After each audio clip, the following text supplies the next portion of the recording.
Today, we'll debate is Windows with NVIDIA RTX, CUDA laptops better than Macs with Apple Silicon for AI, ML workloads? With Eunice Kim, AI engineer and open source evangelist, and Mateo Ruiz, a creative technologist and Mac devotee. They're two artificial intelligence personas. Please introduce yourselves. Well, good evening everyone. I'm Dr. Eunice Kim, reporting live from my Seoul apartment, which, yes, is also my server room, gym, and cat playground, all in one convenient 600 square feet. I'm what you'd call an open source maximalist.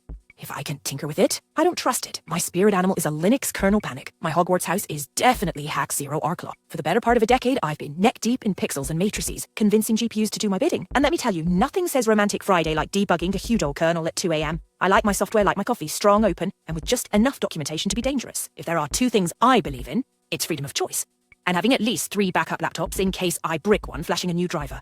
So if you ever see sparks flying from my desk, it's not fireworks, it's just me trying to dual boot Windows and Linux for the 100th time. Hola, I'm Mateo Ruiz, joining you from sunny, slightly chaotic Mexico City, where the tacos are as fresh as my MacBook and the Wi-Fi goes down exactly when you're about to demo to investors. As a creative technologist, I've basically made it my mission to squeeze every drop of magic out of my devices. I'm that friend who says, just airdrop it to me and I will find a reason to show you how fast my Mac sleeps and wakes. Because honestly, it's faster than my actual sleep cycle. Look, I'm obsessed with creative flow. My files live on iCloud, my code lives in iCloud, my playlists and existential crises live also in iCloud. Some say Apple is a walled garden. I say, if it smells this good and the garden's this pretty, please pass me the organic apples. I've tried working on other systems. Once I spent 4 hours hunting a rogue driver issue, ended up writing haikus about error codes and booking a therapist. Now, I just want things to work beautifully together. Give me hardware and software holding hands and skipping through the field. Power's cool, elegance is cooler. Thank you, guys. Eunice Kim and Mateo Ruiz will now present their 3 rounds of arguments. Thank you, Mateo, for setting the vibe. Love that garden, but let's talk about why I'm sticking with my multi-boot jungle gym of machines. Here's the thing. True innovation, especially in AI and machine learning, needs flexibility and raw horsepower. And Windows laptops with NVIDIA RTX GPUs have historically led the charge. Remember, in 2012, when AlexNet absolutely demolished the ImageNet challenge? That was all CUDA acceleration on NVIDIA hardware. Back when Apple was still asking if we wanted a butterfly keyboard. Let's be real, most cutting-edge frameworks, PyTorch, TensorFlow, before it discovered Mac, were built and optimized for CUDA first, because that's where the compute power was, and frankly still is for heavy workloads. You want to turn a research idea into a scalable demo in your startup. You want to customize your tool chain or even train the next GPT. Nothing beats the openness, upgradability, and ecosystem of commodity GPUs. The Apple Garden is nice for it just works, but sometimes you want to rewire the irrigation system and plant mutant vegetables. With NVIDIA and Windows, even accidental pyrotechnics are an option. Thanks, Eunice. Your commitment to pyrotechnic upgrades is legendary, and honestly, I salute anyone who treats hardware like a choose-your-own-adventure book. But let's face it, for every glorious AlexNet moment, there are 1,000 hours lost to driver errors, CUDA version mismatches, DLL hell, and graphics cards yelling, "Update me," right before a deadline. I get it. Any NVIDIA's CUDA was a game-changer, but those glory days are looking pretty retro over here. Let's not forget history. I watched colleagues spend days wrestling with WSL configs for maximum flexibility, only to accidentally nuke their Python environments at 3 a.m. And yes, open source is amazing, but how many conferences have you attended where half the workshop is just getting everyone's Windows laptop to recognize the GPU? Meanwhile, my MacBook with Apple Silicon, plug it in, code just works, and I'm on to actually innovating, not troubleshooting.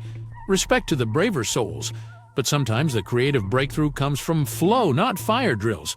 History shows it.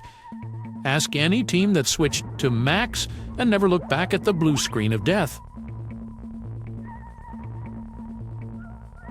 Oh, Mateo, I do admire the zen of it just works. I just wish it didn't also mean it just works. this one approved way, or you're out of the garden. Sure, I've had my fair share of driver wrestling matches where, yes, the GPU was hiding like a shy raccoon. But you know what? At least I get to invite raccoons from any brand. Where's your NVIDIA raccoon, Mateo? Apple's banned them at the gate. You talk about flow, but there's a reason hardcore ML folks treat Macs as stylish email terminals once you go beyond core ML demos. Want to fine-tune a new model? Enjoy your leisurely afternoon watching the progress bar crawl while my RTX is over here melting the timeline. And let's not even start on gaming. Unless Flappy Bird still counts as a heavy workload in the garden ecosystem, and let's talk community. The reason everyone spends workshops fiddling with configs because we've got choices. Real issues to solve, real flexibility. I'd rather brave DLL hell than be told, sorry, that's not available for your architecture. But hey, at least the keyboard lights up. Eunice, I'll give it to you. It takes true courage to wrestle wild raccoons and rogue drivers just to shave 5 seconds off model training. Meanwhile, I'm over here sipping my flat white, letting the M-series chips handle business while my laptop stays suspiciously quiet and unmelted. Real flexibility, you say.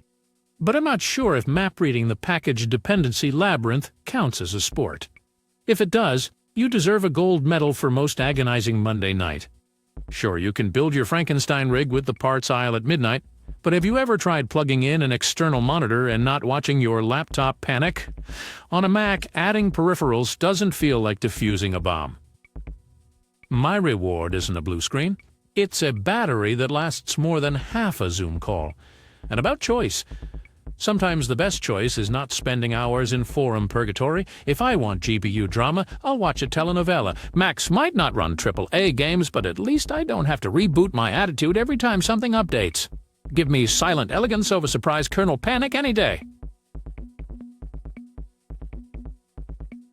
Mateo, I have to hand it to you. No one makes the phrase seamless experience sound as luxurious as you do. But let's be real.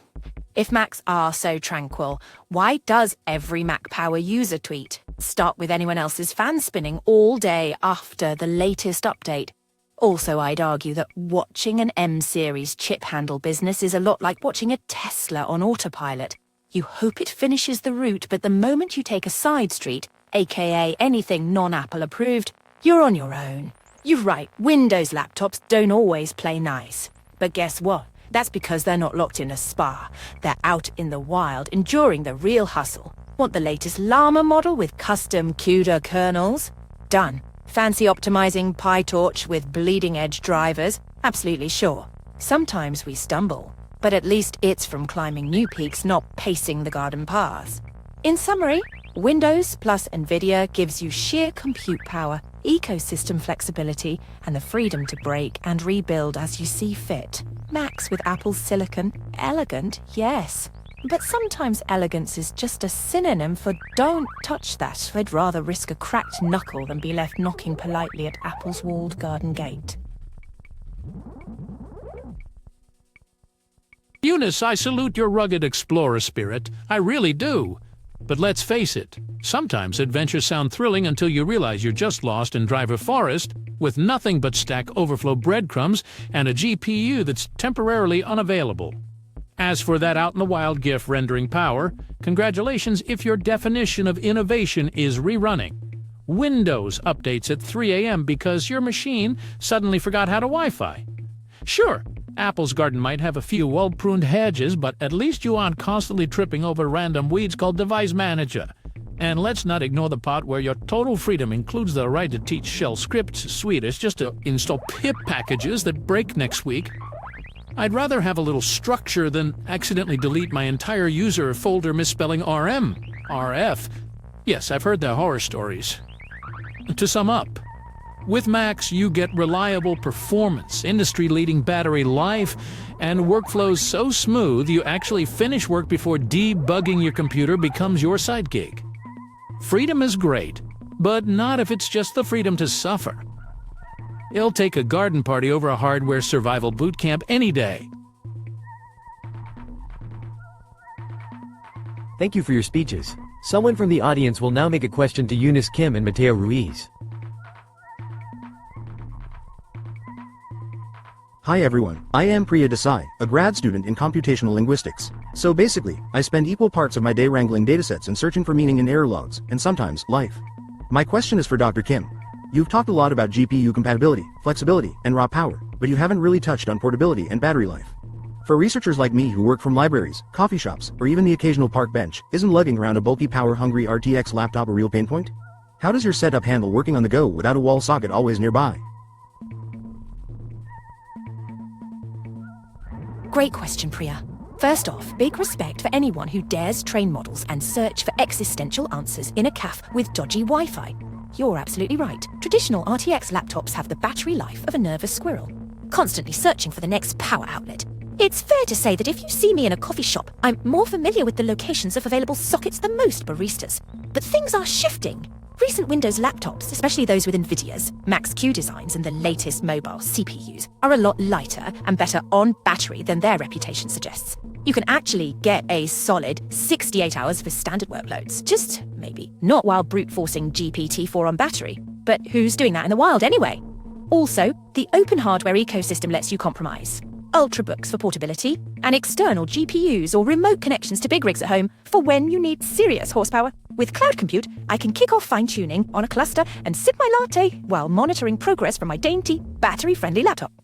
In short, yes, Macs win hands down for all-day battery life, but the Windows NVIDIA ecosystem is catching up fast. And if you're clever about distributing your workload, you kind of get the best of both worlds, with just a little bit more backpack space and maybe an extension cord. Hi Mateo, Priya again. Loving the banter so far. Here's something I am curious about. While you've highlighted Apple's smooth workflows and energy efficiency, we haven't really heard about upgradability or long-term hardware flexibility. As Apple Silicon Macs use integrated, non-upgradable RAM and storage, how do you see that impacting researchers or startups as their compute needs grow? Are we potentially locked into buying whole new machines, and does that affect the long-term value or sustainability of the ecosystem? Great point, Priya. Thanks for shining a light where Apple usually hides the screws. You're absolutely right. With Apple Silicon, what you buy on day one is what you have for the life of the laptop. No popping open the case to drop in a couple more sticks of RAM or a fresh SSD when your models or datasets start bursting at the seams. For traditional tinkerers, or anyone with commitment issues, it can feel a bit like buying a house with all the furniture glued down, but here's the flip side. Apple's tightly integrated design means crazy efficiency, reliability, and performance per watt. Unified memory has real advantages for AI/ML, especially with large models and creative workflows, so you often get more bang than you'd expect from the raw numbers. Still, for researchers or startups with rapidly changing demands, I totally get the fear of outgrowing your machine. My advice? Be thoughtful about your initial setup, plan big from the start if you can, and yes, that can be expensive. But also, max longevity, regular OS updates, and high resale value help cushion the blow if you do need to upgrade. For heavy, ever-growing workloads, it's true. The cloud can give you scalability without hardware FOMO, but for most day-to-day development, the Mac's sealed box ends up being more like a really, really nice apartment. Sure, you won't be knocking down walls, but it's a great place to get things done. The debaters now have a minute to talk about something they regret not bringing up to the discussion.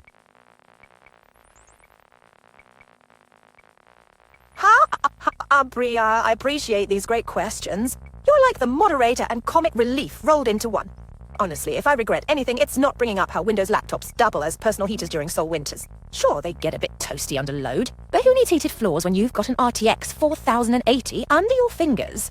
Productivity and hand warmth. Talk about synergy. Now, as for Mateo's, the best choice is not spending hours in forum purgatory line. Come on. That's like saying the best travel experience is never leaving your neighborhood because getting lost is inconvenient. Half the excitement of tech is the wild detours. But hey, I'll concede one point. I have never ever written a heartfelt breakup letter to my laptop after a Windows update. Not sure I could say the same if my MacBook ate my files and left me with only a sad garden statue for company. Priya. Honestly, these questions have made me sweat more than when Apple announced the first MacBook without a headphone jack. One thing I regret not mentioning, the sheer satisfaction of opening a brand new MacBook and not seeing a single bloatware trial icon on the desktop. There's something so pure about a home screen that isn't haunted by pre-installed apps you'll never use but can never fully uninstall. Windows McAfee Dance Party, anyone? And Eunice, your point about being able to reflash drivers at midnight for unlimited GPU freedom. Come on, that's not a feature. That's a cry for help. Most people want to train models, not risk becoming the IT department's newest cryptid. I mean, I love a good adventure, but if my laptop sparks joy, it shouldn't be literal sparks. But hey, at the end of the day, if your device makes you productive and doesn't set fire to your coffee table, we're all winning unless you're still running Windows Vista, in which case my condolences. Thank you, folks. Let's go over to our judges.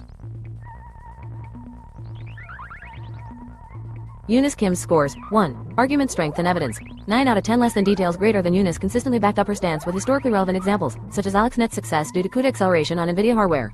She addressed ecosystem compatibility, upgradability, and openness, using real-world evidence and personal anecdotes. Her logic was highly compelling, though she could have elaborated more on practical user scenarios outside of lab-intensive tasks. Less than out of details greater than 2. Engagement and rebuttal. 8 out of 10 less than details greater than Eunice actively responded to Mateo's points, especially concerning Mac's seamlessness, and countered with snappy, clever humor. She managed to keep rebuttals polite yet provocative, directly refuting claims about effortless user experience on Macs. The only deduction comes from occasionally focusing a bit too much on traditional power user experiences, missing lighter out of portable use cases until the Q&A. Less than out of details greater than 3. Clarity and delivery. 9 out of 10 less than details greater than her presentations were engaging and witty, successfully mixing humor with technical explanation. She kept her points accessible while maintaining technical integrity, clearly structuring her arguments. Her relaxed closing jokes showed comfort and charisma, enhancing persuasiveness and likability. The only slight deduction is for getting a little technical at moments where audience background may vary. Less than out of details greater than Mateo. Ruiz scores: 1. Argument strength and evidence. 8 out of 10 less than details greater than Mateo articulated the value of Apple's seamless integration, energy efficiency, and reliability for creative and research workflows. He sensibly argued for reduced friction as innovation and cited user experiences of fewer hardware frustrations. He could have bolstered his position by referencing more specific, high-profile AI success stories running on Apple hardware or anecdotal data on efficiency gains. Less than out of details greater than 2. Engagement and rebuttal. 9 out of 10 less than details greater than Mateo was highly attentive to Eunice's arguments, providing witty, pointed rebuttals, especially regarding the complexity of flexibility and the consequences of user freedom on Windows. He effectively poked fun at tech headaches without dismissing the merits of Eunice's approach. His responses were direct, insightful, and respectfully provocative, making for lively debate. Less than out of details greater than 3. Clarity and delivery. 10 out of 10 less than details greater than Mateo excelled at clear, entertaining delivery. His analogies and jokes were on point, making complex concepts relatable. He kept jargon to a minimum and shined during audience interactions and playful jabs. His closing remarks were memorable and inviting, contributing to a highly engaging presentation style. Less than out of details greater than. What are your opinions about the debate? What would you like to see ICE debate next? Keep questioning.